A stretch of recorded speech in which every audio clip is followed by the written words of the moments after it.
আসসালামু আলাইকুম প্রিয় এসএসসি ২৬ সালের পরীক্ষার্থীরা, টেস্ট পরীক্ষা শেষ, এখন ফাইনালের অপেক্ষা। যে কোনো সময় এসএসসি ২৬ পরীক্ষার রুটিন প্রকাশ হয়ে যাবে এবং রুটিন প্রকাশ হওয়ার সাথে সাথে আমরা জানতে পারবো অ্যাকুরেটলি আমাদের পরীক্ষাটা কত তারিখ থেকে শুরু হচ্ছে। রিসেন্টলি শিক্ষা বোর্ড জানিয়েছিল যে ৩ মাস পরবর্তী সময়ে গিয়ে আমরা পরীক্ষাটা নিতে চাই। আমাদেরও মনে হয়েছিল যে এমনটা যে ৩ মাস পরবর্তী সময় গিয়ে পরীক্ষাটা নিবে, কিন্তু এর মাঝে যে তারা কেন্দ্র তালিকা প্রকাশ করে দিবে এইটা আমাদের টোটালি কল্পনার বাইরে ছিল। আমার মনে হচ্ছে যে পরীক্ষাটা যদি একটু পিছিয়েও যায়, শিক্ষা বোর্ড আগে থেকেই কেন্দ্র তালিকা, রুটিন, এইটা ওটা সবকিছু জানিয়ে রাখবে। অ্যাকুরেটলি কত তারিখে এসএসসি ২৬ পরীক্ষা হবে এইটাও তারা জানিয়ে রাখবে, যাতে শিক্ষার্থীরা আগে থেকেই নিজেদের মতো গোছালো একটা প্রস্তুতি নিতে পারে। মাত্র ৩১০ টাকায় যারা এখনো আমাদের এসএসসি ২৬ টার্গেট প্লাস কোর্সে যুক্ত হলে খুবই দ্রুত করো, কারণ কি এই একটা মাত্র কোর্সে অ্যানালিসিস করা সকল সাবজেক্টের সাজেশন থাকছে সকল গ্রুপের পিডিএফ আকারে, বিগত ৫ বছরের বোর্ডের এমসিকিউ থাকছে উত্তর সহ পিডিএফ আকারে, পাঠ্য বইয়ের সকল চ্যাপ্টার অ্যানালাইসিস করা জ্ঞানমূলক অনুধাবনমূলক প্রশ্ন উত্তর থাকছে পিডিএফ আকারে। এছাড়াও ২০২৬ সালের নতুন সংযোজন সকল সাবজেক্টের সকল চ্যাপ্টার অ্যানালাইসিস করা সংক্ষিপ্ত প্রশ্ন উত্তর থাকছে পিডিএফ আকারে, লিখিত অংশে শর্টকাট টেকনিক থাকছে, গ্রামার অংশে শর্টকাট টেকনিক, পড়াশোনার রুটিন, এ প্লাস গাইডলাইন এবং পরীক্ষা পর্যন্ত ফুল সাপোর্ট থাকছে এই একটা মাত্র কোর্সে, যেই কোর্সের মূল্য মাত্র ৩১০ টাকা। যারা এখনো কোর্সে যুক্ত হন নাই, স্ক্রিনে যে নাম্বারটা দেখতে পাচ্ছ এই নাম্বারে ৩১০ টাকা কোর্স ফি পাঠিয়ে এই নাম্বারে হোয়াটসঅ্যাপে আমাকে জানাবে যে ভাইয়া কোর্স ফি পাঠিয়েছি, সাথে সাথে তোমাকে গ্রুপে যুক্ত করে নিব, তখন থেকে তোমার এই প্লাস প্রস্তুতি শুরু হয়ে যাবে। এই মুহূর্তে শিক্ষা বোর্ডের ওয়েবসাইটে এসএসসি ২৬ কেন্দ্র তালিকা নিয়ে ৩টা নোটিশ প্রকাশ হয়েছে, একটা দুইটা না, তিনটা নোটিশ। প্রথম নোটিশে কেন্দ্র তালিকা প্রকাশ করেছে।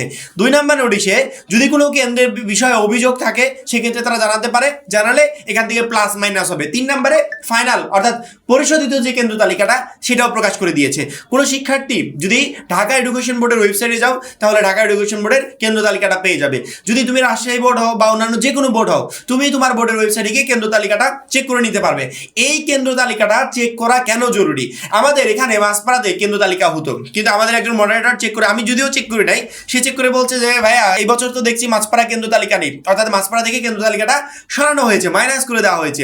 এইভাবে তোমাদের ওইখানে যেই কেন্দ্রে তোমাদের এসএসসি পরীক্ষাটা হতো এই বছরে সেই কেন্দ্রে পরীক্ষাটা হবে কিনা, বা তোমাদের জেলাতে, উপজেলাতে কোন জায়গায় কোন কোন কেন্দ্রটা দেওয়া হয়েছে, যেই কেন্দ্রগুলোতে তোমাদের পরীক্ষা হওয়ার সম্ভাবনা আছে সেগুলো তোমাদের এখন চেক করে নিতে হবে। কারণ এখন তুমি বুঝতে পারবে যে তোমার পরীক্ষাটা অ্যাকুরেটলি তোমার প্রতিষ্ঠানের আশেপাশে কোন কেন্দ্রে হচ্ছে। সেক্ষেত্রে আমার মনে হয় প্রত্যেকটা শিক্ষার্থীর নিজেদের জেলা, নিজেদের উপজেলা সিলেক্ট করে সেখান থেকে কেন্দ্র তালিকাটা দেখে নেওয়া উচিত যে তোমার উপজেলায় কোন কোন কেন্দ্র আছে এবং তোমার এসএসসি ২৬ পরীক্ষাটা কোন কেন্দ্রে গিয়ে হবে। যদি এটা চেক করতে চাও, প্রত্যেকটা শিক্ষার্থী ঢাকা এডুকেশন বোর্ডের ওয়েবসাইটে চলে যাবে, যার পরবর্তীতে এসএসসি কর্নার নামে যে অপশনটা আছে এই অপশনে যাবে, যার পরে এই দেখো এখানে কেন্দ্র তালিকা নিয়ে একটা নোটিশ প্রকাশ পেয়েছে, দেখতে পাচ্ছ, মার্ক করেছি।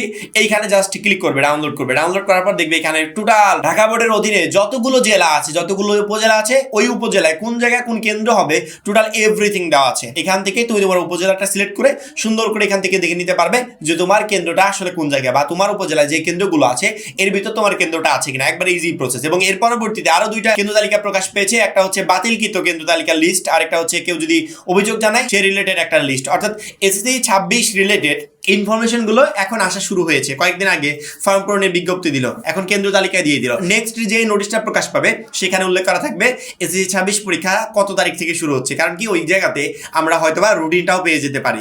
এখন আমরা তো ওয়েবসাইটের উপর সবসময় নজর রাখছি, এসএসসি ২৬ রিলেটেড যখনই কোনো আপডেট পাবো তৎক্ষণাৎ ভিডিওর মাধ্যমে তোমাদেরকে জানিয়ে দিব। আর প্রত্যেকটা শিক্ষার্থীকে বলি যে এতগুলো বছর যাবত যেরকম পরীক্ষা হয়েছে ২৬ সালে আর এরকম পরীক্ষা হবে না। তার জ্বলন্ত উদাহরণ ২৫ সালের রেজাল্ট, ৬ লক্ষ প্লাস শিক্ষার্থী ফেল করেছে, যা ইতিহাসে সর্বোচ্চ। এত পরিমাণ শিক্ষার্থী ফেল করে নাই এই টোটাল ১৫ থেকে ১৭ বছরের ভিতর। এই জন্য এখনকার পরীক্ষার সিস্টেম, খাতা দেখার সিস্টেম টোটাল পদ্ধতিতে পরিবর্তন আসছে। এই জন্য প্রত্যেকটা শিক্ষার্থী আমরা আমাদের জায়গা থেকে সামনে যতটুকু সময় আছে এই সময়ে বেস্ট একটা প্রিপারেশন নেওয়ার চেষ্টা করব, যাতে কোনোভাবে আমি এসএসসি ২৬ পরীক্ষায় রেজাল্ট খারাপ না করি। অন্যান্য বছরের তুলনায় এই বছরের পরীক্ষার সিস্টেমটা একটু অন্যরকম, এই জন্য আমাদের প্রিপারেশনটাও নিতে হবে একটু বেটার ভাবে, যাতে পরীক্ষায় ভালো একটা রেজাল্ট করতে পারি। এবং এই বেটার প্রিপারেশন নিতে আমাদের ৩১০ টাকার এসএসসি ২৬ টার্গেট প্লাস কোর্সটা তোমাকে প্রচন্ড পরিমাণে হেল্প করবে। যারা এখনো আমাদের কোর্সে যুক্ত হয় নাই, আমার মনে হয় খুবই দ্রুত কোর্সে যুক্ত হয় সেই অনুযায়ী প্রিপারেশন শুরু করে দেওয়া উচিত। আশা করি প্রত্যেকটা শিক্ষার্থী বুঝতে পেরেছো। এখন এই পর্যন্ত